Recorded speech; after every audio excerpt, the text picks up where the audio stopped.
Can people who have taken the mRNA COVID-19 vaccine and as a consequence of that are producing increased levels of undesired IgG4 antibodies, can they treat that in any way? This is the topic of our today's video. My name is Dr. Mikołaj Raszek of Neurogenomics. I've made a series of videos dedicated to these unusual IgG4 antibodies that have been observed in certain individuals who have received mRNA vaccines.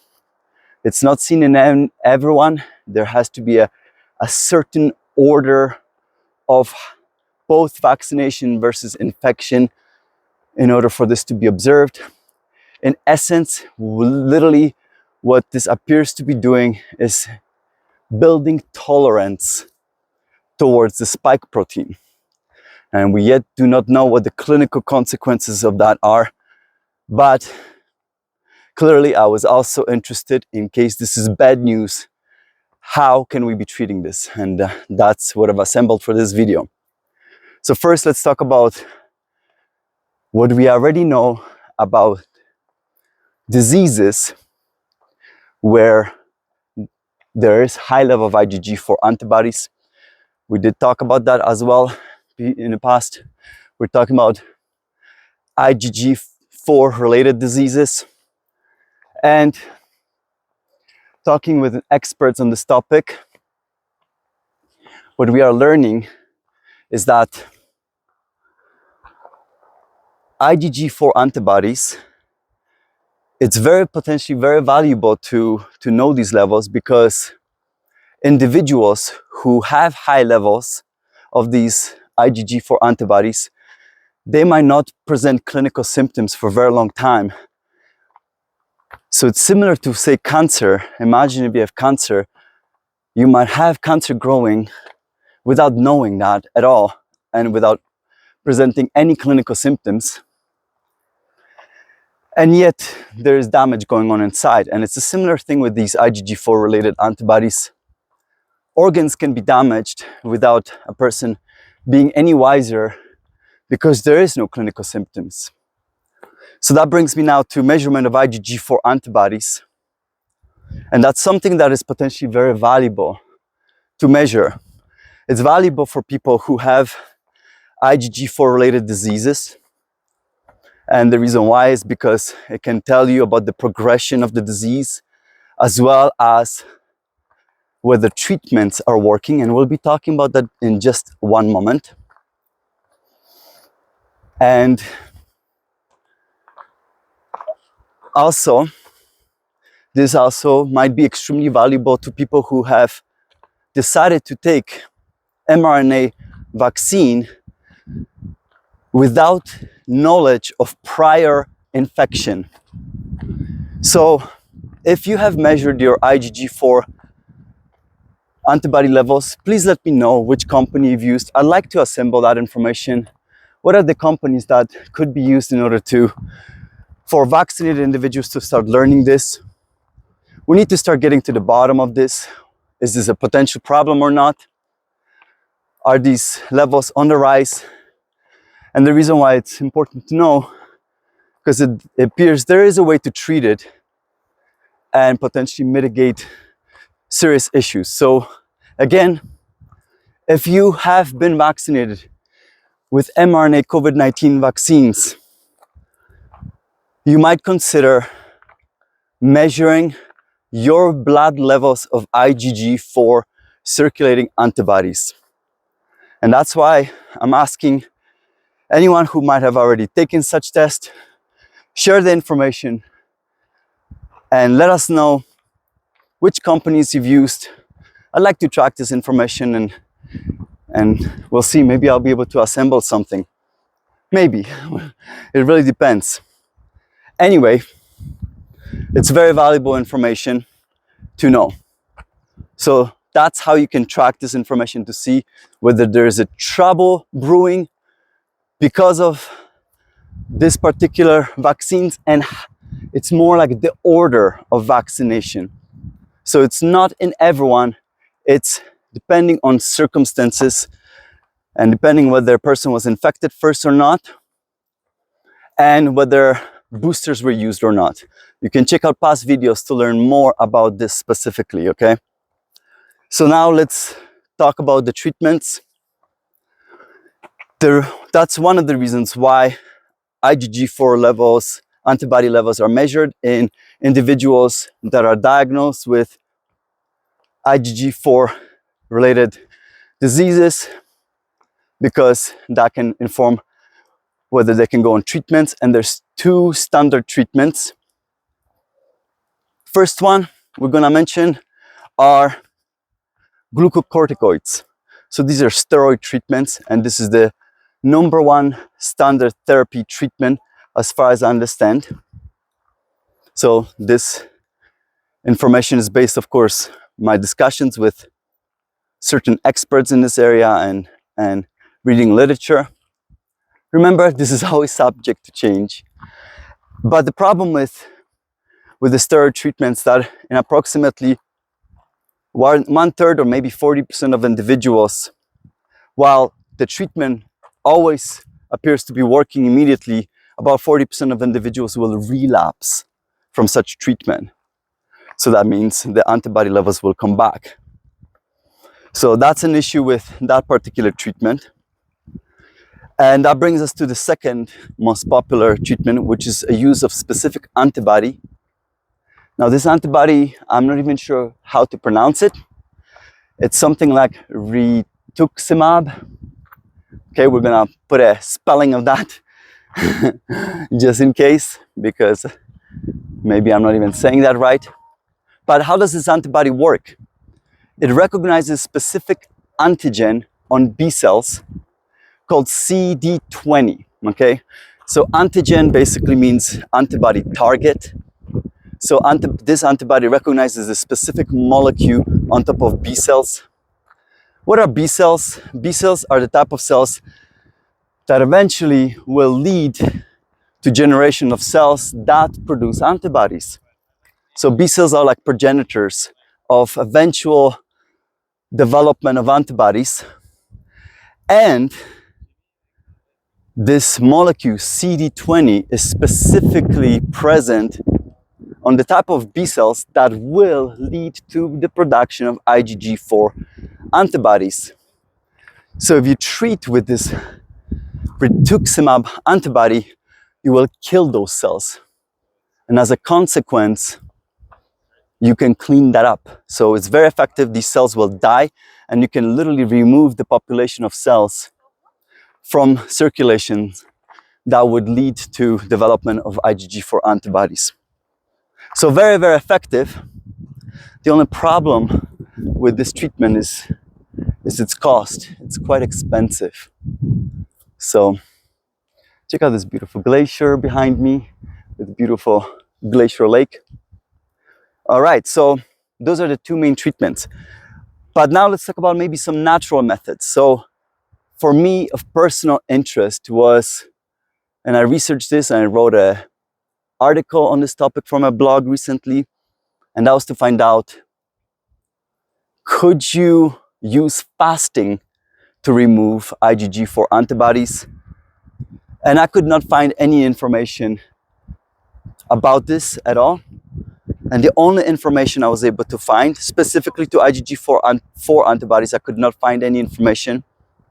But I did discover that fasting can indeed reduce the levels of IgG antibodies as a whole, so all subtypes. And that information came from study of Ramadan participants, so people who practice, obviously, Ramadan fasting for religious purposes. And that's basically all of the studies I was able to find come from the regions of the world where Ramadan is practiced, and all the science information comes from those particular studies. So, and these studies show that fasting during Ramadan, and this is fairly serious fasting, because literally you don't eat or drink anything from sunrise to sunset if I understand this correctly, and forgive me if I'm getting this slightly wrong, and there's numerous studies that show that IgG antibodies in general, as a whole, all types, can be substantially decreased. I'm just waiting for the wind to pass. So that's about fasting. And the next method, natural method, that was of interest to me is natural infection with the SARS-CoV-2 virus. And that actually also brings another very interesting point about Dr. Bosch and whether maybe his theory is wrong. And I'll talk about that in just a moment as well. So, what about natural infections? So, the paper I want to discuss showed that there is a problem with imprinting.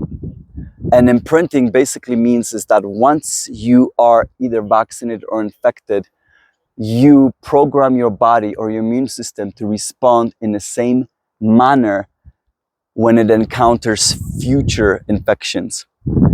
And the more unrelated the future variant is, the more distant it is from the first one that hit you, the more likely you will respond with the type of antibodies that were imprinted in your immune system from that very first infection.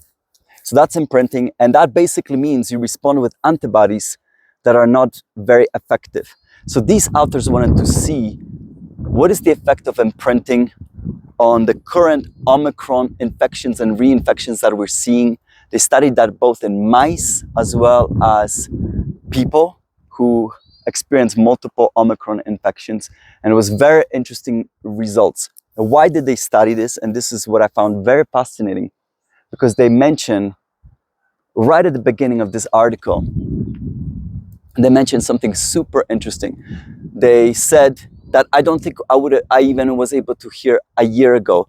And they mentioned, look, the virus is clearly evolving rapidly. We do all know that. We still keep seeing different type of variants popping up.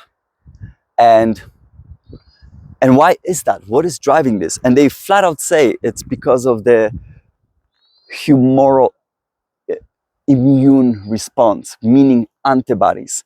So this is the first time where I saw this type of statement being made that, hey, the antibodies that the virus is encountering, antibodies we're producing, is driving its evolution. I made videos on this, what is driving the immune escape of the virus, meaning what drove the evolution of the virus in order for it to change so dramatically and so rapidly. And I talked about theories about that. And at the time when I made those videos, no one really wanted to even mention such words. So we clearly are changing our stance, and we're finally coming back to more of a scientific reality of things that we run away from for a while, because I don't know why. We got very nervous to talk about potential causes. And we really did not want to, for some reason, one reason or another, we did not want to be implicating antibodies as a potential factor causing the virus evolution. But here it is. These guys flat out say it as if it's the most normal thing in the world. And I haven't seen that yet in literature. So obviously it struck me. So I wanted to mention that to you as well.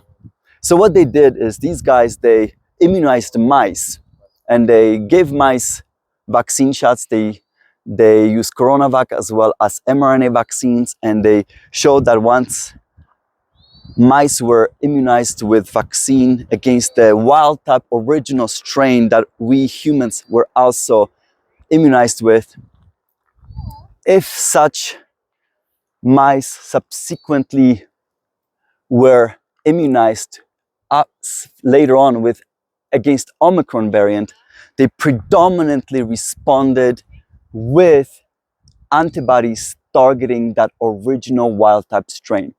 This is also what we kind of have seen with the updated boosters, Omicron boosters.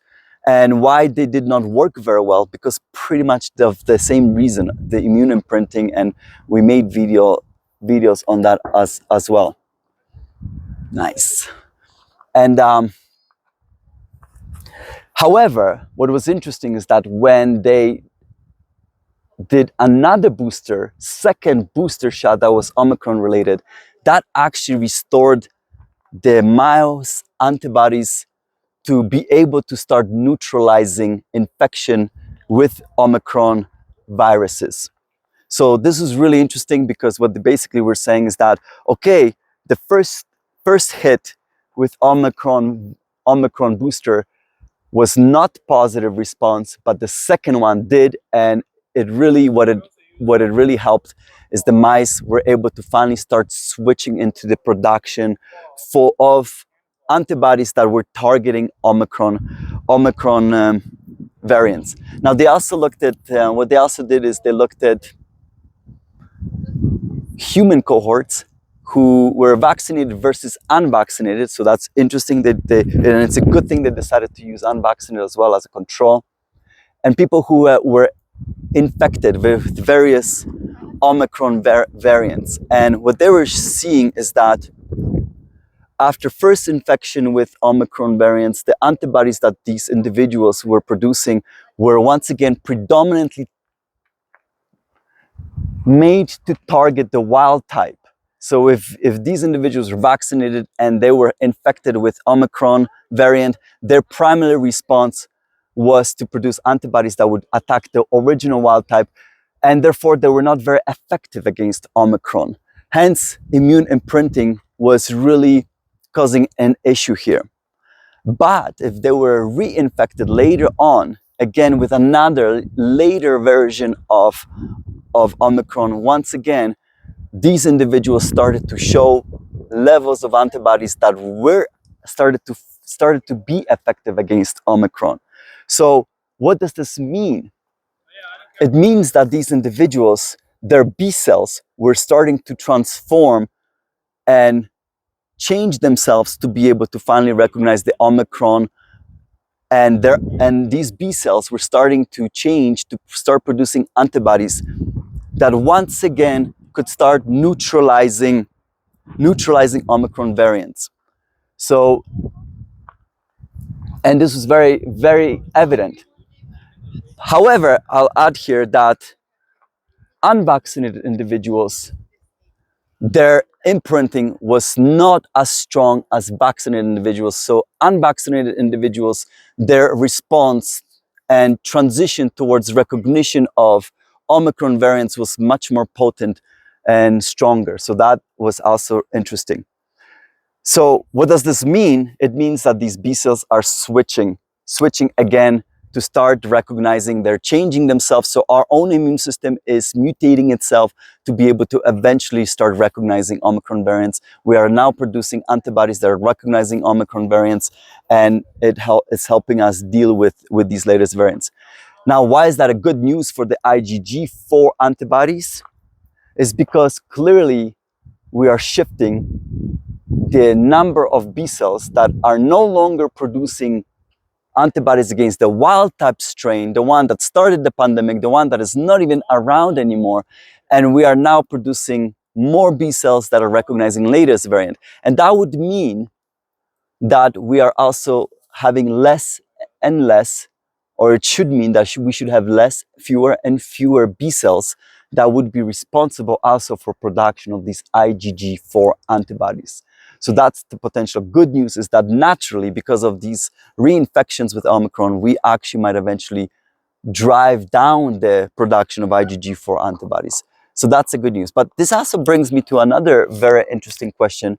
And remember, Dr. Gerrit van den Bosch, whom we've been following quite closely, and the reason why is because he was one of the first individuals who successfully predicted that that we were very likely going to see immune escape, which is exactly what happened with the Omicron.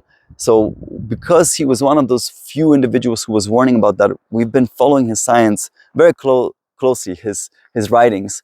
It's not published, it's in scientific journals. It's published strictly in on his blog. But nevertheless, I've been following this, and he's been making some dire predictions that the virus very likely is going to mutate eventually to be more pathogenic, and there will be dire consequences. And this brings me to this question, because obviously very, very dark predictions, unwelcome predictions. And could this event, where we are now changing our productions of antibodies to indeed recognize Omicron variant, would that not kibosh his theory? Because clearly that means we can start neutralizing the virus once again.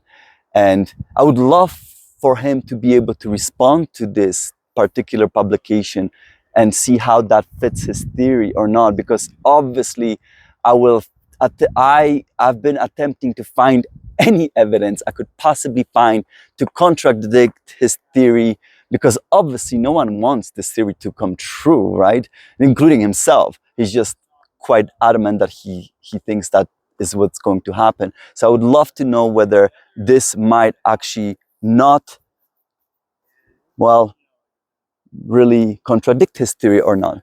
I cannot pretend that I have the grasp of all of the knowledge that he publishes, because it's that complicated, that complex, and I would love to know what he's got to say. But I'm hoping that maybe this is the evidence that this means that the warning and his dire predictions of what might be happening with the vaccinated individuals is incorrect. And by the way, in one of the interviews that I've heard from him in recently, the antibodies that are partially responsible for the immune escape by steric immune refocusing, as he calls it.